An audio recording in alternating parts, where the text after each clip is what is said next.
If you've ever thought about creating and launching an online course in order to diversify your income streams or even just to create more revenue in your teacherpreneur business, then this video is for you because today we have online course expert Lindsay Bowden. She's going to be talking all things course creation, from choosing your topic to growing your email list, even what to do if that first course launch falls flat. And when I say course creation expert, Lindsay Bowden has had multiple multi-six-figure launches for her course, Math Resource Academy, and she is absolutely incredible, not only at launching and creating her own course, but teaching others how to do that as well. So I want you guys to meet Lindsay. Hey, Lindsay, how are you? Hey, Lauren, good. How are you doing? I'm great. It's so good to have you back. We were kind of talking before the show started that the last time we were here, you were talking about creating high quality resources. And now you're going to be talking about launching your own course. And so we've kind of made like a lot of progression. Like your business has grown so much and has changed so much since the last time we talked. And I'm so excited to have you here today. Yeah, I'm excited too. So let's start from the beginning because we're going to be talking about how to know if you're ready to start a course, what are the first steps for creating and selling your own online course. But start us back from the very beginning. Where did your journey in the whole teacher, educator, entrepreneurial space begin? Yeah, so I started my Teachers Pay Teacher store back in 2017, so quite a while ago. Didn't really get serious about it until probably 2019. And that's also the year I created my first online course, which is Math Resource Academy, where I was teaching math teachers how to create printable and digital resources for their classroom. So I launched that for the first time back in the summer of 2019. Kind of had the idea because as I was creating resources for my classroom and also for TPT, I had a lot of teachers asking me, okay, how are you doing this? How do you make the graphs? How do you make the shapes? That kind of thing. So I decided, well, I'll just make a course so I can just record it once and then share it with all of these people. And so that's kind of where my journey to online courses started. I love that. And you've had multiple multi-six-figure launches for this course. Yeah. Yeah. So this has been incredibly successful. And when we're talking about selling online courses, I truly don't know of anybody personally who would be more knowledgeable on this subject than you. So I'm really excited to talk to you about this today. Awesome. When you first launched that course, did you have a set expectation for it? Did you have any idea of how well it would go? Walk me through like that piece of you launched this course, it does really well. Where were your thoughts at that point? Well, my first launch did not go really well. I had absolutely no idea what I was doing. I was very motivated to be successful because I was pregnant and I wanted to stay home with my baby for 1 year. So I found out I was pregnant in January of 2019, launched this online course in June of 2019, but really no clue what I was doing.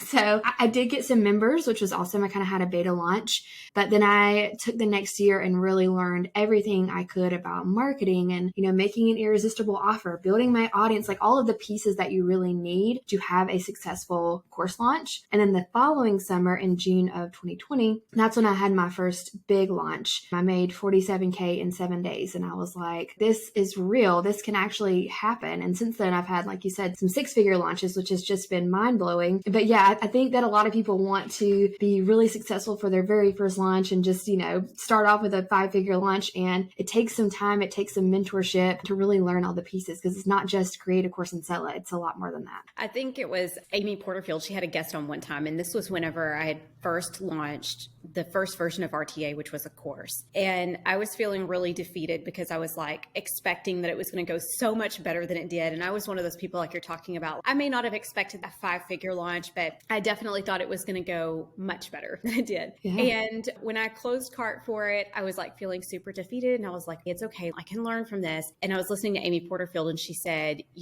she had a guest on and the guest said that she made like $6,000 her first launch. And she was like, oh, if you make $6,000 on your first launch, then you have something there. You're on to, and I remember thinking like, okay, like I barely hit that mark. And I was like, okay, I'm on to something. Correct me if I'm wrong, but I believe that your first launch was more than $6,000. It was $1,000. Oh, really? Okay. So maybe I've Sure got the was. timeline wrong and I'm probably thinking about your second launch that Probably did because the well. first launch, it actually wasn't even called Math Resource Academy. It was called Secondary Math Squad. I had it set up as a membership. It was completely different because, again, I had no idea what I was doing. But the good thing is, you learn from that. I think I got like 25 members and they really helped me develop the course into what it is today. So in a lot of ways, I'm really thankful that it wasn't a huge launch, that I didn't know what I was doing because I learned so much from that. I feel like a lot of people may get paralyzed from actually just doing it, but that's how you learn. And like you said, $6,000 for your first launch is amazing. It didn't feel amazing at the time. Truthfully, like full disclosure here, it was a 6-month commitment for me where I was having to show up. So it was a course/coaching program. So Okay, it's a yeah. lot more involved than just like your traditional course. But I want to kind of highlight what you said there was like about $1,000 for your first launch, because I think that that's going to make a lot of people feel really good about like Yeah, that seems like a very doable number. And to go right. from $1,000 to multiple 5 figures, your next launch. Can you tell us what was like the main difference between the two, do you think? Oh, wow. There was a lot. First of all, I really focused on building my email list. That is so important because you can't launch to an audience of 0. And I had a small email list, but the people on my email list weren't the right people. I was building my list for my TPT store. And I see a lot of teacherpreneurs do this actually. They have a big TPT list, but your online course, the list a lot of times needs to be segmented. So that was one thing that I really focused on, building my list specifically with people that were interested in creating resources, which is what my course was about. I really focused on the messaging around my course. I really thought about how I personally felt when I didn't have resources in my classroom, the struggle, and I really tried to empathize with teachers and, okay, how are they feeling? And then how will they feel after my course? What is that transformation going to be? And I used that messaging piece in my email marketing, on my sales page, when I was talking on Instagram stories, when I was making Instagram posts. The messaging piece is more important really than what's in the course, because people aren't buying the course, they're buying the transformation that the course will provide. So those are just a couple of things. There's a lot more that went into it, but those are probably the biggest things. So talk us through, because we're going to get into in a second, probably hear a little bit more about the building the email list and you can't launch to an audience of 0. But if somebody's listening and they're thinking about starting a course, which they probably are because they're listening to this podcast episode, they're thinking about launching a course, they like the idea of diversifying their income streams, maybe perhaps, bringing in more revenue, passive income, things like that. What are some things that they need to have in place, or what are some things that they need to be thinking about now, even if they're not sure when they're going to launch their course? Like it's just kind of an idea or a thought in their head. Yeah, I think the first thing would be to choose your course topic. Your TPT store niche is not necessarily your course niche. So making sure, you are providing teachers, or, you don't have to have a course for teachers. Even if you have a TPT store, you can have a course about anything and kind of separate yourself from your TPT store. But whatever you decide, your course needs to have a measurable outcome, a measurable result. For example, you don't want to have a course topic that is something like, I want to help teachers live their best life, or I want to help busy teachers slow down. That's not measurable. What specifically are you going to teach them that they can say, yes, I can do this, I learned this, or no, I did not learn this? So that is really important, and I see that a lot. Also, think about profitability. So when you're choosing a course niche, if you can solve a need versus a want, usually the need is going to be more profitable. So, making money, starting a business, even like health. So, helping teachers with their mental health or things like that. Relationships, those kind of niches are usually more profitable. And then, are people actively searching for a solution about this topic? So do some market research. I like to get into Facebook groups. I like Uber Suggest or answerthepublic.com. So yeah, really nailing down your course niche, making sure that the transformation is a measurable result is probably the first step. So from there, because you talked about how your course niche is going to be different than your TPT niche. And even for you, you found that there was a difference there, even though you were still marketing product to math teachers, you still found there was a difference between teachers who wanted to purchase ready-made products and teachers who wanted to create their own products, but still math teachers. So Right. Once you've decided what that niche is, how do you go about building that audience? So the first thing you want to do is create a really good lead magnet, which is just a freebie that someone gives their email address to you and then they get the freebie delivered to their email. And it needs to be directly related to your online course niche. It should be something that gives your potential customers a quick win, something that's easy to consume. It can be like a PDF guide, templates, a checklist, something that is kind of like a beginner problem that maybe they need to solve right now before they take your course. And that is going to ensure you get the right people on your email list. So I was talking about before, I had an email list and I was giving away geometry lessons that were already done. Well, those people didn't necessarily want to learn how to create their own geometry resources. So I had to create a new lead magnet. I think it was called like 5 Steps to Creating Math Resources. And that is what really built my list. And then I made like a pixel art guide because I got into digital resources. And those were building my list with the right people. And then I made sure to segment those two kind of types of people on my list. When we're talking about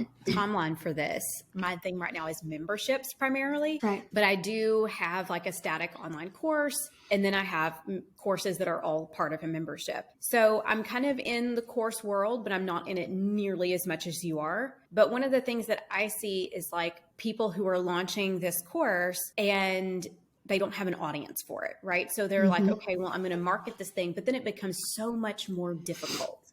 Like to try to sell this product when you don't have an audience for that product. And I can only imagine that that would be incredibly discouraging to take on that kind of task. What kind of timeline are we talking about from I've created this lead magnet, I need to be marketing this lead magnet in some way, shape, or form in order to grow my email list to, okay, now I'm at a point where I can create and sell this course? Are we talking about weeks, months, years? What are we talking about here? It definitely depends on, how much time you can spend every day, of course. When I first created my online course, I could do it a lot quicker because I didn't have a baby yet. So it depends on, your schedule. But I feel like it's very doable to create your lead magnet, grow your list, and get your beta launch done within 3 months. So a beta launch means you have at least one module of your course done. You're not having this big live launch where you're having a challenge and a pop-up group. You're just trying to get those beta members in. I teach a lot of strategies for growing your email list that can help you do that more quickly. So, a lot of people do blogging and YouTube videos, and those are awesome. And I definitely recommend that as well, but those can be slower to actually get people to view that content. So I have a few strategies that I teach inside my course where you are kind of using other people's platforms to grow your list. I think you had a podcast episode a couple of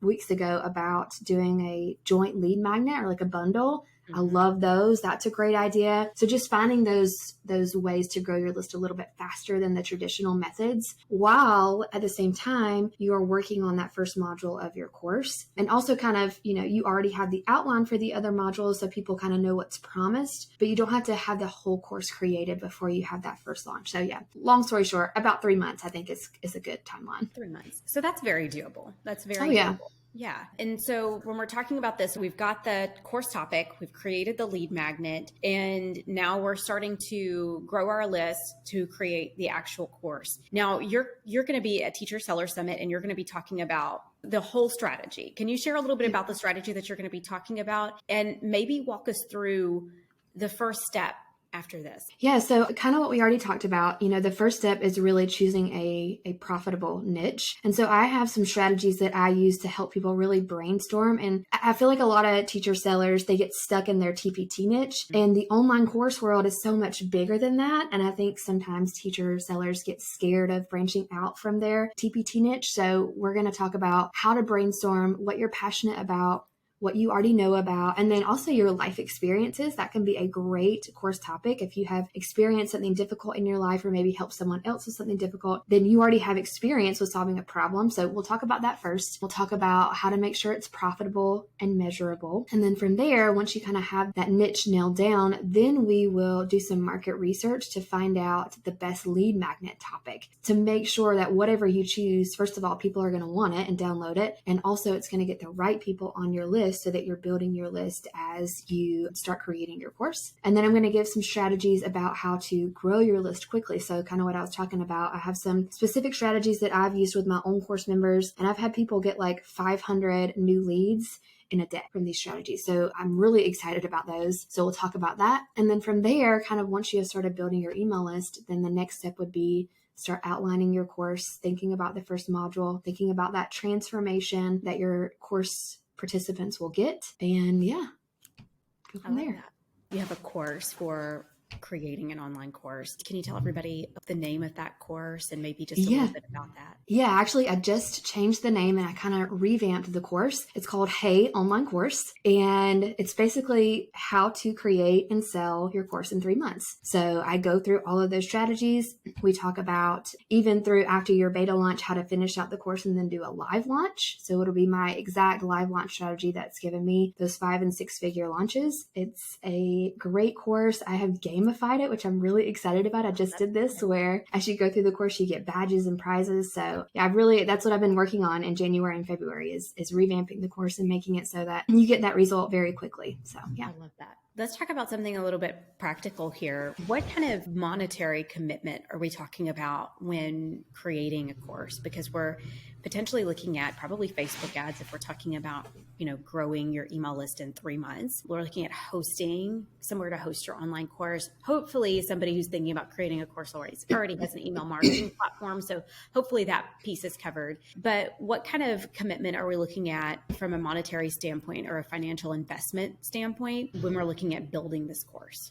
It's a great question. So I use Kajabi for everything, but that is on the pricier side, and I usually don't recommend that for beginners. So there are definitely some cheaper options for people who are just starting out. Teachable is a great platform that is low cost, but still has a lot of the bells and whistles. That would be for hosting your course. As far as an email service provider, like you said, probably most people already have one, but I like Flowdesk. It's great. And then as far as Facebook ads go, honestly, I don't recommend using those until after you've beta launched because you don't really know what is going to work organically. So I want to wait until we really have the organic marketing piece nailed down before we start throwing money at it. So I usually don't recommend that in the first 3 months. I do teach Facebook ads in my course, but usually not until you're ready to live launch. So I wouldn't worry really too much about that yet. So it's really just you need somewhere to host your course, and then you need an email service provider. And other than that, that's really the only cost. One follow-up question to that is, let's say the lead magnet, they choose their niche, right? Because step 1, you've got choose your niche, choose your course topic. Step 2, create a lead magnet for that and start bringing people in. And we're not using Facebook ads. So that means that you've got to have an existing audience somewhere, or you've got to tap into the audience of others like you talked about and collaborate. Let's say somebody is doing those pieces and they're like, I've got 100 people on my email list after 3 months, right? What do you do from there? Yeah, so I recommend having 200 people on your list before you beta launch. So if you are not seeing the results that you want, it could be your lead magnet. It could be that you don't have the right topic. So I had this experience with one of my course members. She had created this lead magnet about baking cookies and this, chocolate chip cookie recipe, and it just wasn't doing that well. And so we did some market research and I got into some Facebook groups and everyone was asking about sourdough. That is like the hot topic.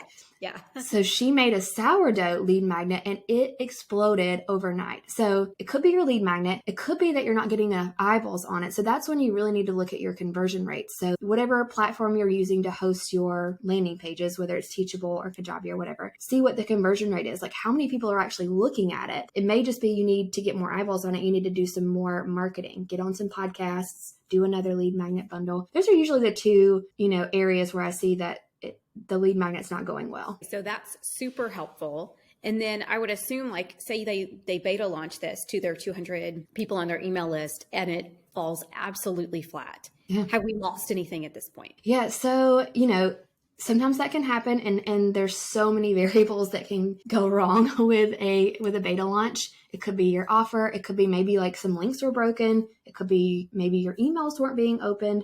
So the first thing that I would do is really do a deep dive into the data and see what went wrong. I honestly, truly feel what makes the difference between someone who is not successful and someone who is when you fail, and I'm putting this in air quotes because there's really no failure. It's just a science experiment. You look at the data and you keep going. You don't take it personally. Your business is not tied to your worth or your value. It's a science experiment. So you take that data and you keep moving forward.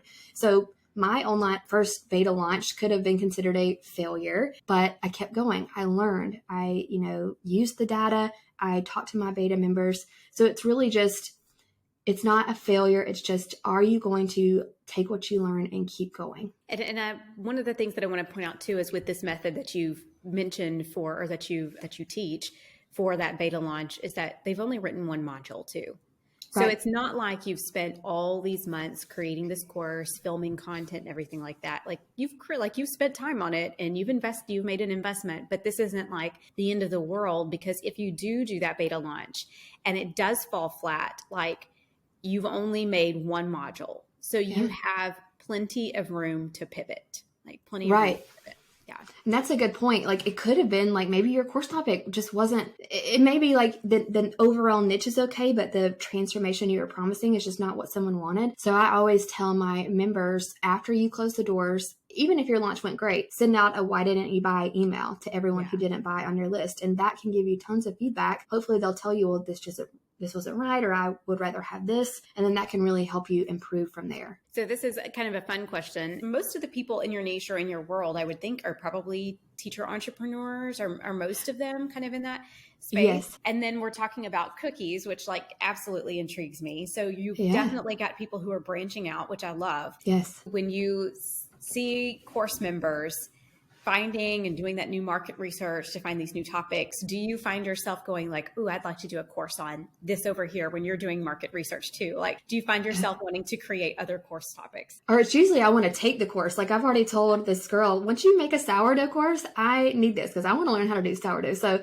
yeah, it always is exciting when I find new niches and I see people doing courses and all of these crazy niches that I would have never thought of. It just excites me to see all the possibilities for sure. Well, thanks so much for being here, Lindsay. Where can listeners find you if they want to connect with you? Yeah, so I am on Instagram at meet.the.bowdens, and then our website is meetthebowdens.com. And then, of course, Lindsay will be at Teacher Seller Summit, and she'll be talking all about how to create and launch that online course. We're so excited for your topic. And of course, we'll put a link down in the description to Lindsay's website and Lindsay's Instagram, because she has a lot of great information on both her website and on her Instagram. So thanks so much for being here, Lindsay.